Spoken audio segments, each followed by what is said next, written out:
Sosok Galaskai saat ini menjadi bintang idola semua orang. Tak hanya itu, Galaskai juga sering memperlihatkan aksi yang menggemaskan. Sehingga sangat wajar orang yang menanti aksi dari Gala.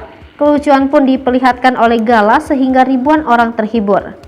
Kini untuk kesekian kalinya, Gala memperlihatkan aksinya yang menggemaskan. Hal ini terjadi saat Nagita Slavina tengah memeluk Fuji, dilansir Instagram Lambe Gosip. Gala meminta Nagita Slavina tidak memeluk Fuji. Gala lalu mendekati Nagita Slavina yang sempat memeluk Fuji. Tapi Gala masih risih dengan Nagita Slavina. Komentar beragam pun menghampiri Instagram Lambe Gosip.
Hai pemirsa Sri Popo TV, jangan lupa komen, like, dan subscribe, serta tonton terus berita-berita terupdate lainnya ya.